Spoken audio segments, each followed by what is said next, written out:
Hello students, so we met again. Hope you all are fit and fine. Also very fine. Students, हम कौन सा chapter पढ़ रहे थे? हम लोग fundamental unit of life that is the cell हमने स्टार्ट कर लिया था. हमने उसके कंटेंट्स के बारे में पढ़ लिया था. कंटेंट्स में भी हम लोगों ने नंबर 1 कंटेंट जैसे introduction, second content that is discovery, ठीक है. थर्ड कंटेंट हम लोगों ने पढ़ा था difference between unicellular and multi cellular organisms. उसके बाद हमने थोड़ी सी माइक्रोस्कोप की नॉलेज ली थी. फाइनली हमने जो दूसरा कंटेंट पढ़ा था वो था difference between prokaryotic and eukaryotic organism. उसके बाद हमने सेल का शेप पढ़ लिया था, सेल का साइज पढ़ लिया था. आज हम क्या पढ़ने वाले हैं? उसी सेल को थोड़ा सा आगे बढ़ाएंगे, सेल का नंबर और वॉल्यूम. स्टूडेंट्स, हम क्या पढ़ने वाले हैं? सेल का नंबर और volume. So let's start with this topic. Cell number, this is the short form. क्या बताना चाह रही हूं मैं? Cell number.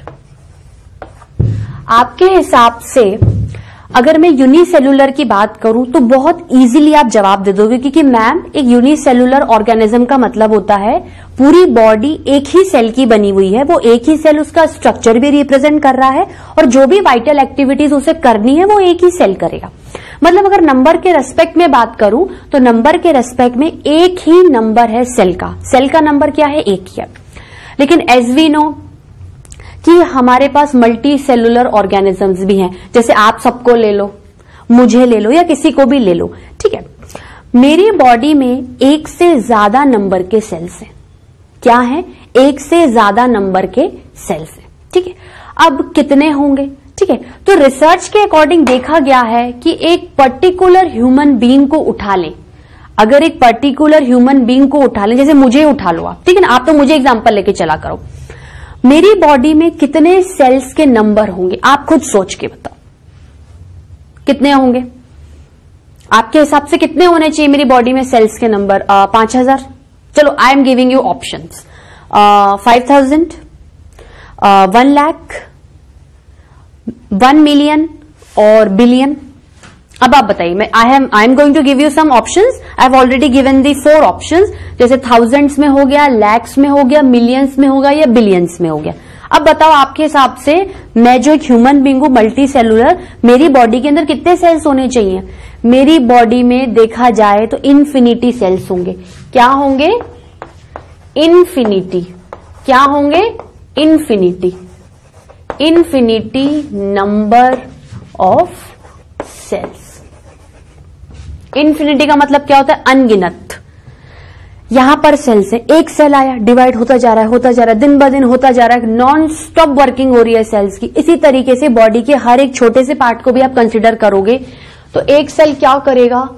बहुत सारे सेल्स बनाता जाएगा, बनाता जाएगा, बनाता जाएगा. ऐसे पता नहीं कितने सेल्स बनाएगा. आपको खुद को भी नहीं पता कि सेल्स कितनी बार डिवाइड हो जाते हैं और नए सेल्स को रिप्रोड्यूस कर देते हैं. पता नहीं कितने new cells pre existing cell से आते होंगे.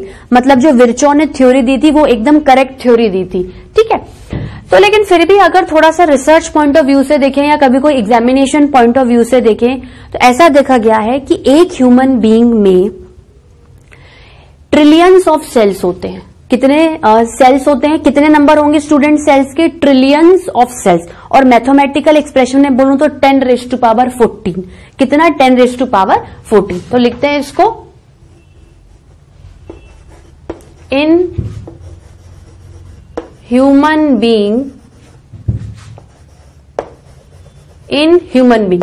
देखो, अब मैं ये नहीं बोलूंगी कि ये बिल्कुल ही बात कंस्ट्रक्ट हो गई कि नहीं भाई ट्रिलियन होंगे तो कभी बढ़ेंगे ही नहीं. नहीं, मैं ये कह सकती हूं कि एक, जैसे मैं एक अप्रोक्सीमेट लेके चलती हूं ना, एक रेफरेंस पॉइंट, कि नहीं भाई ट्रिलियन तो होते ही हैं. मतलब इतने डिवाइड होने के बाद सेल्स मुझे मिलते ही हैं. तो इन ह्यूमन बीइंग एस्टिमेटेड मतलब हम एस्टिमेट बना के चलते हैं. जैसे हम बोलते ना कि मुझे घर बनाना है तो 15 लाख का एस्टिमेट अपन आर्किटेक्ट को देंगे कि भाई 15 लाख रुपए में ही हमारा एस्टिमेट है, 15 लाख में ही आपको मेरा मकान बनाना है. अब एस्टिमेट क्यों बोला मैंने? कि 15 लाख से थोड़ा कम भी जा सकता है, 15 लाख से थोड़ा ज्यादा भी जा सकता है, पर एक रेफरेंस पॉइंट हमने 15 लाख मान लिया. तो in human being estimated number of cells कितना लेंगे हम? 10 raise to power 40। 10 raise to power 14 मतलब ट्रिलियन। मैथमेटिक्स में देखूं तो मैं क्या बोलूंगी, trillions of cells, trillions of cells. ठीक है, अब स्टूडेंट्स अगर अपन थोड़ा नेचर की तरफ जाएं, अगर अपन बाहर निकल के देखें तो अपन को क्या नजर आएगा। देखो मेरे को एक छोटा सा रैट नजर आया, ठीक है ना, चूहा नजर आया, और उसके कंपैरिजन में मैंने एक एलिफेंट को कंसीडर किया। अब आप मुझे बात बताओ कि रैट में नंबर ऑफ सेल्स ज्यादा होंगे या एलिफेंट में नंबर ऑफ सेल्स ज्यादा होंगे। मतलब रैट एक स्मॉल साइज्ड ऑर्गेनिज्म हो गया और एलिफेंट एक बिग साइज्ड ऑर्गेनिज्म हो गया। लेकिन मैं ये तो नहीं कह रही हूं कि स्मॉल साइज्ड ऑर्गेनिज्म की बात करूंगी तो सेल का शेप छोटा है इसलिए वो स्मॉल साइज्ड है, और एलिफेंट में सेल का साइज बड़ा है तो वो बिग साइज है। No students, never get confuse. Cell का स्ट्रक्चर जो भी आप इसके जस्ट बात पढ़ने वाले हो स्ट्रक्चर ऑफ सेल में कि भाई सेल में सेल मेम्ब्रेन भी होगी, साइटोप्लाज्म भी होगा, न्यूक्लियस भी होगा और different kinds of cell organelles भी होंगे। जो स्ट्रक्चर ऑफ सेल आपको रैट में नजर आ रहा है वैसा का वैसा स्ट्रक्चर ऑफ सेल आप एलिफेंट में भी देखोगे। ठीक है, जो वॉल्यूम, जो स्पेस सेल आपके रैट में ऑक्यूपाई कर रहा है वही का वही सेम और वॉल्यूम वो एलिफेंट में भी करेगा। ठीक है, तो इसमें फर्क कहां आया है, इसमें सेल के साइज और शेप से कंसीडर नहीं करेंगे, हम सेल के नंबर पे जाएंगे कि रैट में क्या है, नंबर ऑफ सेल्स कम है तो जो जिस तरीके का नंबर था उस हिसाब से क्या हुआ, रैट का एक अरेंजमेंट हो गया और वो इतना सा स्ट्रक्चर में दिखता है। और एलिफेंट में इससे ज्यादा नंबर ऑफ सेल्स हैं तो उन्हें ज्यादा अरेंजमेंट की जरूरत थी तो साइज क्या हो गया, बिगर हो गया। ठीक है, तो हम इसको लिख सकते हैं कि big sized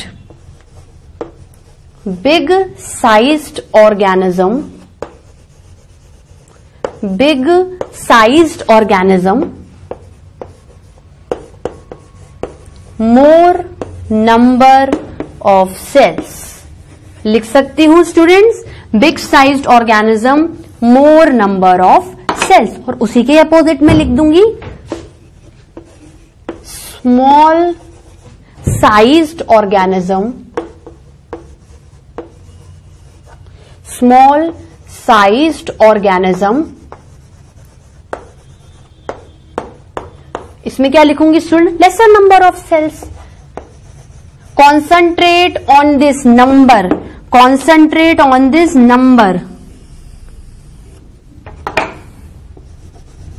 laser number of cells. ठीक है, इसमें भी नंबर, इसमें क्या है आपके पास मोर, इसमें क्या है आपके पास लेसर।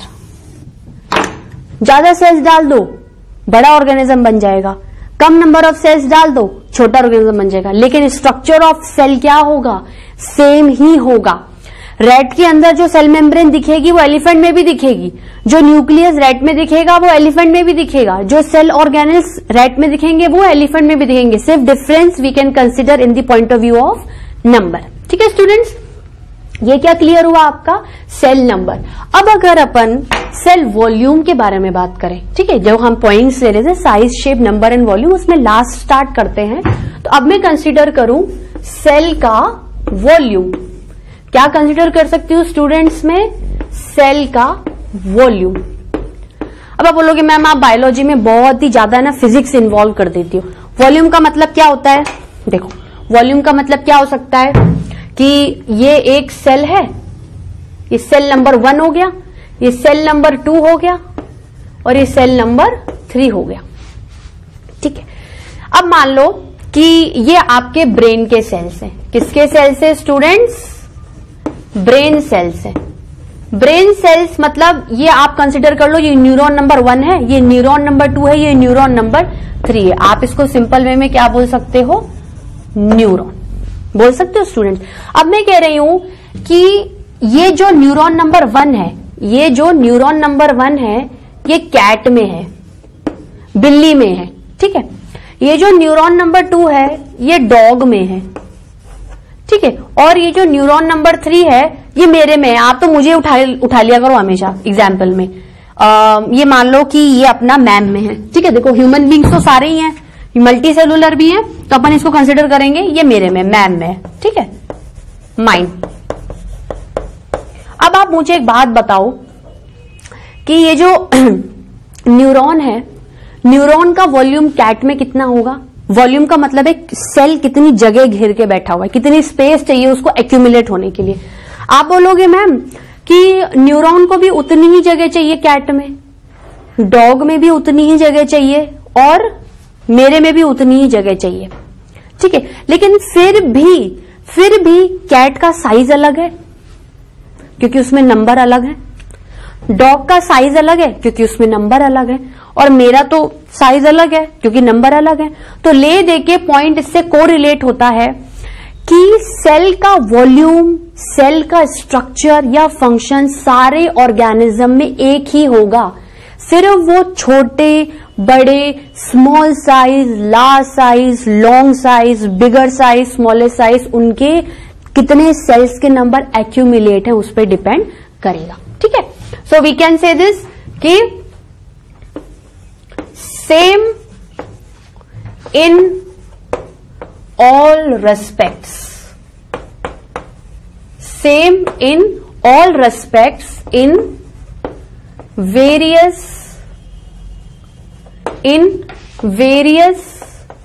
kinds of organisms। कह सकती हूँ स्टूडेंट्स में various kinds of organism, ठीक है। इसको अपन मार्क कर लेते हैं कि भाई कैट हो गया, डॉग हो गया और मैम हो गई।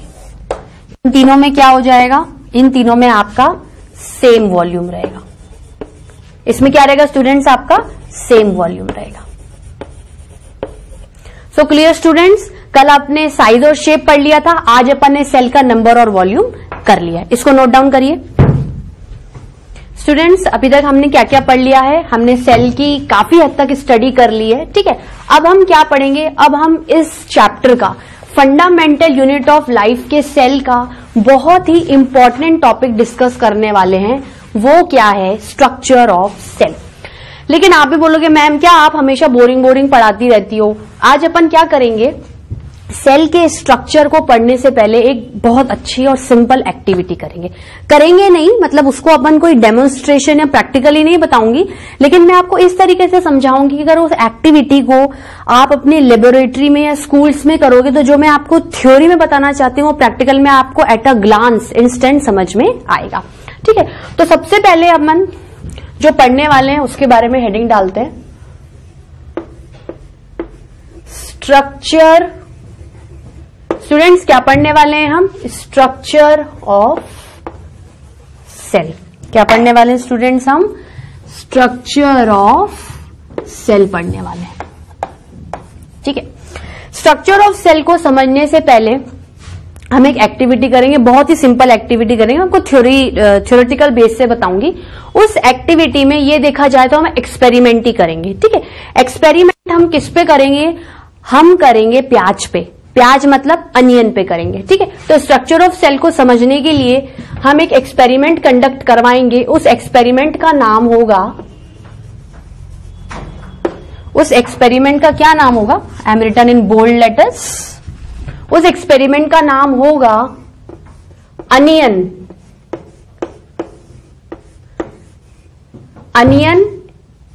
पील। Onion peel. Onion is very good in your diet, so please students take onion in regular diet. It is very rich in folic acid and folic acids are very good for your hairs. Onion peel experiment. Onion peel experiment. अब students क्या करेंगे हम onion पील experiment में? इस experiment के through मैं structure of cell बताना चाहती हूँ। देखो मैंने हेडिंग स्ट्रक्चर ऑफ सेल डाली है, लेकिन उसको बताने के लिए मैं आपको एक एक्सपेरिमेंट, एक डेमोन्स्ट्रेशन, एक इंटरेस्टिंग वे में एक्टिविटी करवा के बताऊंगी।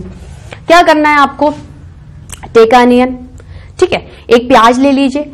अब प्याज का क्या है? ऊपर का छिलका उतार लीजिए। अगर आप छिलका उतार लेंगे तो लगभग आपको एक बल्ब की तरह गोले की तरह स्ट्रक्चर मिलेगा अनियन का। अगर आप उसकी बाहर की कवरिंग या छिलका उतार लेंगे तो आपको क्या है, एक अनियन बल्ब मिलेगा। ठीक है, तो स्टेप बाय स्टेप समझते भी जाते हैं और उसको पॉइंट को लिखते भी जाते हैं, जिससे कि एक साथ बहुत ज्यादा हैपजर्ट नहीं हो जाए।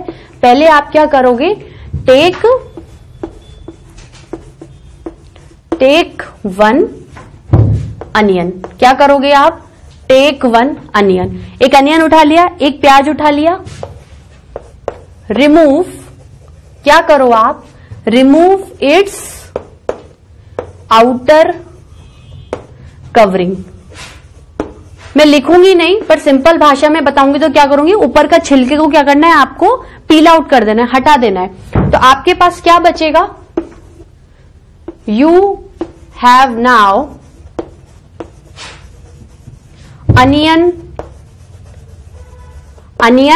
Bulb like structure, onion bulb like structure, गोले की तरह बिल्कुल राउंड दिखेगा आपको, अनियन बल्ब लाइक स्ट्रक्चर। अब क्या करूं मैंने अनियन भी ले लिया, उसके बाहर का छिलका भी उतार लिया, उसको मैंने अगर बहुत ज्यादा हाई फाई लैंग्वेज में बोलूंगी, वैसे तो हम नॉर्मल क्या बोलते हैं, छिलका हटाओ हमें खाना है, मैं क्या करूंगी, आउटर कवरिंग को हटा दो। अब मैं क्या करूंगी, अनियन बल्ब मेरे हाथ में आ गया, अनियन बल्ब को क्या करूंगी, देखो ये बल्ब हो गया ना, ये बल्ब हो गया। अगर अपन इसको डायग्राम से समझे तो ये एक तरीके से क्या है, आपका ये ऊपर का येलो येलो पार्ट दिखता है अनियन का, और ये आपका पिंक वाला पार्ट ऐसा दिख रहा है आपको, आउटर मोस्ट छिलका उतार दो तो। अब आप क्या करो, इसको सेक्शन कर दो, इसको क्या बीच में से काट दो, cut it by the centre, cut it by the centre. तो आपको क्या मिलेंगे, 2 हाफ्स मिल जाएंगे, 2 हाफ्स ऑफ अनियन। आप लोग मेरी बात को समझ रहे हो ना, प्रैक्टिकली सोच के देखो कि भाई आपने एक अनियन लिया, उसको बीच में से काट दिया, तो 2 सेक्शन हाथ में आके, मतलब आपके पास क्या हो गए, 2 हाफ ऑफ बल्ब्स आ गए ना अनियन के। अब आपको क्या करना है, अनियन के 2 बल्ब्स आने के बाद ये मान लो ये हाफ सेक्शन आ गया अनियन का, ऐसे कुछ करके, और ये क्या हो गया, हाफ सेक्शन आ गया अनियन का। ठीक है, ये तो मैं आपको समझाने के लिए बता रही हूं। करना क्या है, आपने इसके 2 हाफ ले लिए अनियन के। ठीक है, अब आप क्या करोगे, कोई भी एक फाइन इंस्ट्रूमेंट से इसकी जो ये पिंक कलर की पील होती है ना, देखो ये समझ लो ये पिंक कलर का अनियन की पील है। ठीक है, इस अनियन की पील को क्या करोगे आप, कोई भी एक पतली सी लेयर को, वो लेयर क्या है आपको लगभग एक कॉनकेव दिखेगी, ऐसी कुछ दिखेगी कॉनकेव साइड से, आप क्या करो, उस हल्की सी एक थिन सेक्शन को क्या कर लो, बाहर निकाल लो। क्या करोगे आप,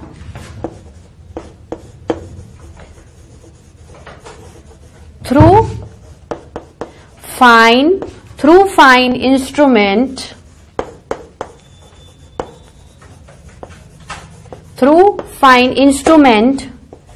remove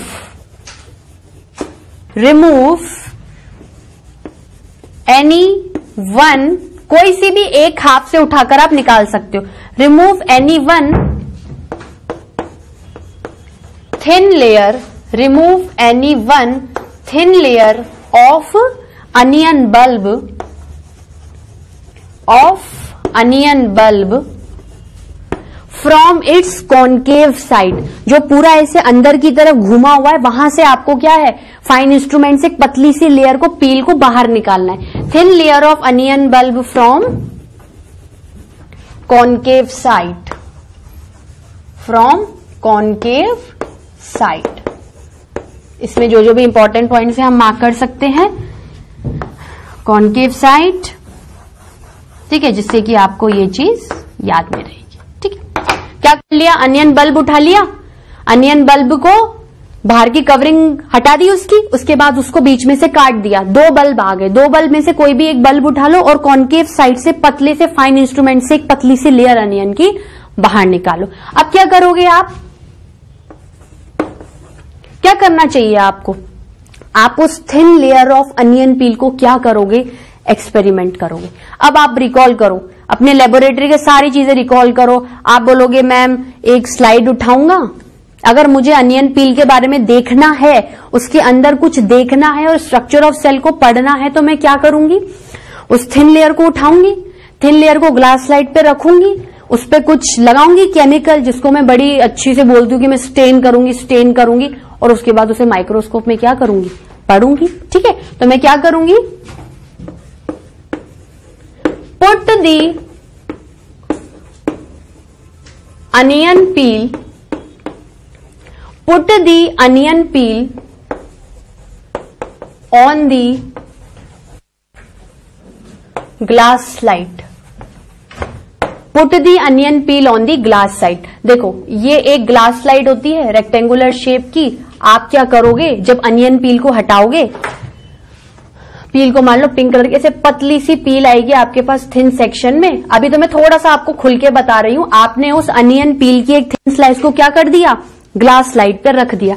अब आप क्या करोगे,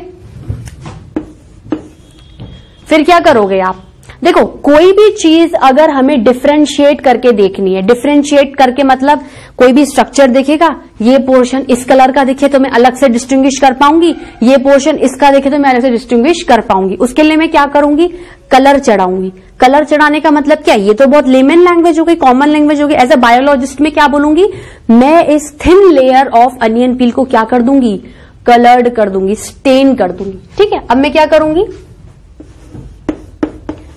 stain the onion peel, stain the onion peel। अगर स्टेन को बहुत ही सिंपल टर्म्स में समझूं तो क्या बोलूंगी स्टूडेंट्स, मैं बोलूंगी कलर, कलरेशन। क्या बोलूंगी स्टूडेंट्स, कलरेशन। क्या बोलूंगी, कलरेशन।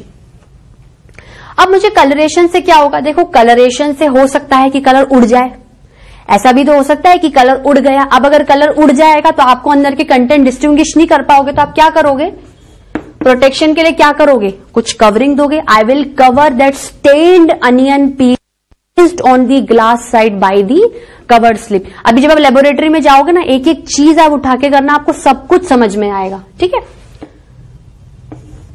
कवर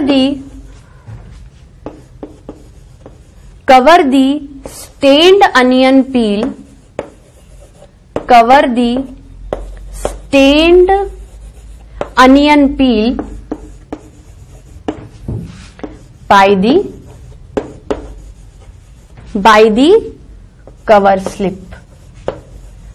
ठीक है, इसमें कोई आपके थ्योरेटिकल बेसिस पे नहीं है, तो प्रैक्टिकल बेसिस पे होगा, लेकिन आप कुछ कुछ पॉइंट्स को क्या कर लिए, अंडरलाइन कर लीजिए, तो आपको क्या होगा, याद रहेगा।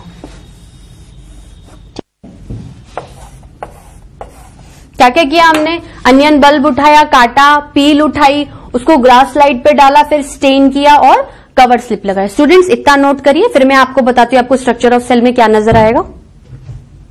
सो स्टूडेंट्स, हमने क्या करा था, आज थोड़ा इंटरेस्टिंग स्ट्रक्चर करने के लिए हमने क्या एक एक्टिविटी परफॉर्म की थी। हमने ये पूरी एक्टिविटी कर ली।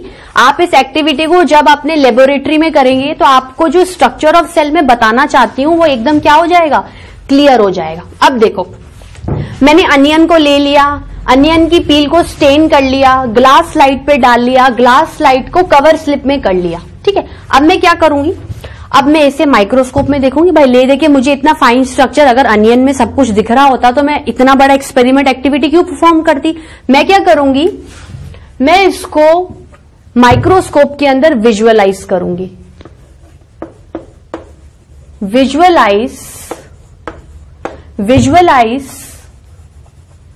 Visualize and examine, क्या एग्जामिन करूंगी, visualise and examine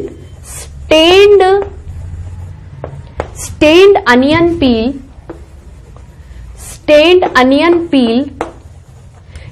onion peel under the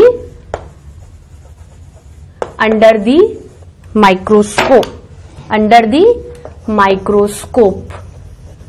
कल बताया था ना मैंने क्या होता है माइक्रोस्कोप। आप लोग बताओ, चलो स्टूडेंट्स, जूही तुम बताओ क्या होता है माइक्रोस्कोप। मैंने क्या बताया था माइक्रोस्कोप में, कि छोटी चीज को मैग्नीफाइंग करके बड़ा दिख जाएगा। अब मैंने आपको माइक्रोस्कोप में दो तरीके के माइक्रोस्कोप बताए थे, एक लाइट माइक्रोस्कोप, एक इलेक्ट्रॉन माइक्रोस्कोप। अच्छा बताओ, इलेक्ट्रॉन माइक्रोस्कोप की डिस्कवरी किसने की थी, दो साइंटिस्ट थे ना, जल्दी बताओ। ईयर में बता रही हूं 1939। Very nice. Knoll and रुस्का discovered the electron microscope. ठीक है, अब आप बोलोगे मैम अब मैं पार्शियलिटी थोड़ी करूंगी, किसके अंदर देखूंगी? चलो मैं कह रही हूं मैं दोनों के अंदर देख लेती हूं। अनियन पील के क्या करती हूं मैं, लाइट में भी देख लेती हूं, इलेक्ट्रॉन में भी देख लेती हूं। ठीक है, मैंने आपको कल सब कुछ बताया ही था। लाइट माइक्रोस्कोप में भी देख लिया और मैंने इलेक्ट्रॉन माइक्रोस्कोप में भी देख लिया। ठीक है, अब मैंने आपको कल थोड़ा सा कंपैरिजन भी बताया था कि इलेक्ट्रॉन थोड़ा मॉडिफाइड वर्जन है लाइट का। इलेक्ट्रॉन क्या है? मॉडिफाइड वर्जन है लाइट का। तो अब आप बताओ कि अगर मुझे बहुत ही बेहतरीन स्ट्रक्चर पढ़ना है, अगर मुझे बहुत ही बेहतरीन स्ट्रक्चर पढ़ना है, एकदम वेल डिफाइंड स्ट्रक्चर पढ़ना है, क्योंकि मैंने आपको स्ट्रक्चर के बारे में बताया भी था कि आपको सेल मेम्ब्रेन नजर आएगी, आपको न्यूक्लियस भी नजर आएगा, आपको साइटोप्लाज्म भी नजर आएगा। तो मेरे को क्या है, देखो लाइट माइक्रोस्कोप में क्या होता है, अगर अपन सिंपल से देखें, अभी अपने पास डिवाइस तो है नहीं कुछ, लाइट में क्या है, not so much well defined, not so much well defined. ऐसा नहीं है कि आपको कुछ नजर ही नहीं आएगा, आपको नजर आएगा, पर वो चीज इतनी वेल डिफाइंड नहीं नजर आएगी जिसके लिए आप इतनी एक्सपेरिमेंट कर रहे हो। लेकिन इलेक्ट्रॉन क्या है, due to as we know electron is the modified version of light, तो हम क्या करेंगे, very well defined, very well defined. ठीक है, चलो मैं समझ लेती हूं कि मैंने इलेक्ट्रॉन पे फोकस कर लिया, इलेक्ट्रॉन माइक्रोस्कोप में, और मैंने क्या करा, देखा। तो मुझे स्टूडेंट्स क्या नजर आया? वापस जाओ, वापस पीछे जाओ रॉबर्ट हुक पर। मेरे को रॉबर्ट हुक ने कहा था empty space bounded by the wall, empty space bounded by the wall, मतलब ले देके अगर मुझे सेल दिख रहा है तो मेरे को कंपार्टमेंट तो नजर आएंगे ही आएंगे। लेकिन चूंकि मैं इलेक्ट्रॉन माइक्रोस्कोप के अंदर बहुत ही ज्यादा हाई मैग्निफिकेशन यूज कर रही हूं, तो डेफिनेटली है मेरे को सेल का कुछ बाहर का स्ट्रक्चर, कुछ अंदर का स्ट्रक्चर, उसके अंदर क्या मौजूद है, अब मुझे फाइनली वो नजर आएगा। ठीक है, तो अगर एक डायग्राम के फॉर्म में इसको समझे तो मेरे को ऐसे कुछ रेक्टेंगुलर कंपार्टमेंट, स्टूडेंट जरूरी नहीं है कि सेल की शेप, देखो मैंने आपको शेप कल ही बताई थी, जरूरी नहीं है कि शेप एक ही जैसी हो, लेकिन अगर अपन आइडियली कंसीडर करें तो ये मान लो एक कंपार्टमेंट नजर आ रहा है, ऐसा कुछ आपको नजर आएगा। कंपार्टमेंट नजर आ रहे हैं स्टूडेंट्स, एक रूम बोल दो, कंपार्टमेंट बोल दो। ठीक है, इसके अंदर अब आपको क्या क्या दिखेगा, देखो अगर अपन थोड़ा सा करें, कुछ पिन पॉइंट दिख रहा है। रॉबर्ट ब्राउन याद आ रहा है, उसने कुछ पिन पॉइंट देखा था। वेरी नाइस, क्या बोलेंगे? वेरी नाइस जूही, तुम रोज पढ़ के आ रही हो, बहुत अच्छी बात है। बाकी स्टूडेंट्स भी पढ़ते हैं, पर प्लीज पार्टिसिपेट। क्या दिख रहा है आपको? न्यूक्लियस। ये रेक्टेंगुलर कंपार्टमेंट क्या हो गया? सेल, बीच का न्यूक्लियस, और भी कुछ दिखा था, ऐसा कुछ दिखा था। ये ऐसा लग रहा है पानी बह रहा है, कुछ फ्लूइड सब्सटेंस, गीला सब्सटेंस दिख रहा है।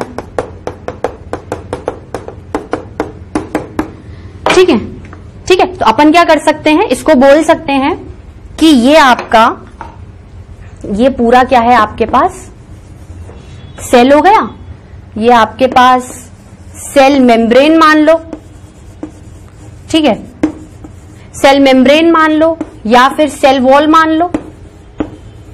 हमें प्लांट और एनिमल भाई सबको कंसीडर करना है, we are considering multi cell uni organism. ठीक है, सेल मेम्ब्रेन हो गया, सेल वॉल हो गई, बीच का मैंने बोल दिया ये तो न्यूक्लियस है। It is the headquarter of my cell, it is the controller director of my cell. इसका जो मैं लाइन है उसका आंसर जब आपको न्यूक्लियस पढ़ाऊंगी तब दूंगी। और ये जो सब्सटेंस बह रहा है अंदर, फ्लो कर रहा है, इसको मैं क्या बोलूंगी? साइटोप्लाज्म। क्या बोलूंगी स्टूडेंट्स? साइटोप्लाज्म। तो स्ट्रक्चर ऑफ सेल में एक अगर बेसिक स्ट्रक्चर की बात करें तो मेरे को ये तीन चीजें दिखेंगी। मैंने जब अनियन पील को देखा तो मेरे को रेक्टेंगुलर कंपार्टमेंट दिखे, वो वॉल से बाउंडेड थे, बीच का सेंटर पॉइंट न्यूक्लियस दिखा और कुछ बहता हुआ सब्सटेंस दिखा जिसको मैंने साइटोप्लाज्म बोला। ठीक है स्टूडेंट्स, तो आपको आज मैंने क्या क्या बताया था? मैंने आपको सेल्स के बारे में इंफॉर्मेशन दी थी, जैसे शेप, साइज, वॉल्यूम, ठीक है। और उसके बाद मैंने आपको एक बढ़िया सी एक्टिविटी करवाई थी, जो कि मैंने करवाई थियोरेटिकल वे थी, लेकिन अगर आप उसको, इतनी सिंपल एक्टिविटी है कि जब आपने अपनी लेबोरेटरी में करोगे ना, आपको एट अ ग्लांस सब चीजें समझ में आ जाएंगी, ठीक है। और उसके बाद मैंने आपको क्या बताया था कि ये चीज आपको क्या हो रही है, नजर आ रही है, ये चीज क्या हो रही है, आपको नजर आ रही है, ठीक है स्टूडेंट्स। तो आज के लिए इतना ही, इनके बारे में अपन कल डीप में पढ़ेंगे। Thank you.